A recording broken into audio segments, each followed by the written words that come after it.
यहाँ कोई शादी नहीं होने वाली है। मेरे और दिव्या के बीच अब कोई रिश्ता नहीं बचा है। वो मेरी जिंदगी से हमेशा हमेशा के लिए मिट चुकी है। दिव्या मेरे लिए मर चुकी है।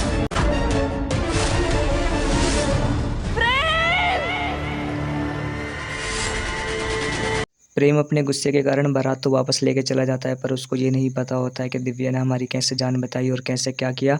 वो सब कुछ भूल जाता है एक पल में ही, क्योंकि सब किसी को कुछ याद ही नहीं रहता। और उसके बाद जैसे ही वो देखता है क्या दिव्या को इधर उधर देख के थक जाता है, कहीं नहीं मिलती है दिव्या, तो कहता है आज के बाद मेरा और दिव्या का रिश्ता खत्म हो गया है। और इधर ज़िंदगी और मौत से लड़ रही होती है दिव्या, जो कि एक लाल दुल्हन होती है, उसको लाल साड़ी में जो होती है उसको खंजर मार देती है और वो नीचे गिर जाती है पहाड़ियों से और कई दिनों तक वहीं पे रहती है, बेहोश पड़ी हुई और रहती है। तो एक वहाँ पर जो जंगल में उसको दादी मिलती है एक, और उसकी बेटी वो अपने घर पर ले जाती है उठा के, और उसके बाद उसका इलाज करती हैं, वो ठीक हो जाती है। तो 1 महीने के बाद होश आता है उसको, तो वो दादी से पूछती है कि दादी मैं कहाँ पे हूँ?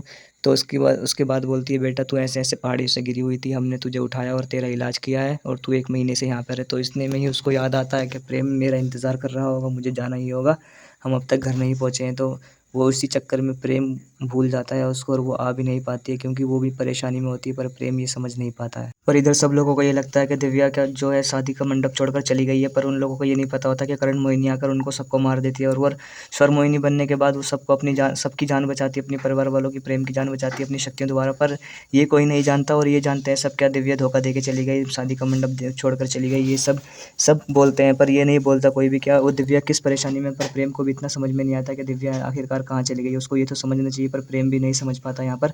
और दिव्या इधर अपनी ज़िंदगी और मौत के बीच लड़ रही होती है और एक खाई में पड़ी होती है, और उसके बाद प्रेम को भी ये समझ में नहीं आता और प्रेम भी धीरे धीरे उसको भूल जाता है। फिर दिव्या 1 महीने के बाद आती है तो प्रेम उससे बहुत नफरत करने लग जाता है।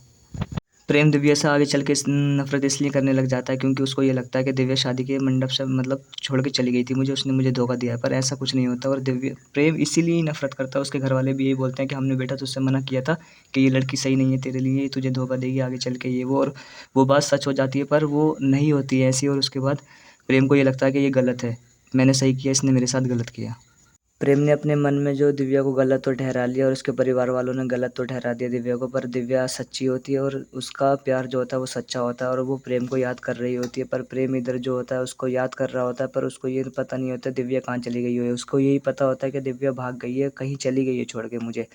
प्रेम इसलिए भी नफ़रत करता है उससे, इसलिए उसका चेहरा देखना नहीं चाहता, उसको भूल जाता है और उसको मतलब कुछ याद नहीं करना चाहता वो, क्योंकि जब इतने दिन तक इंतज़ार करता है तो वो इंतज़ार करते-करते थक जाता है, फिर वो अपनी लाइफ़ में बिज़ी हो जाता है प्रेम।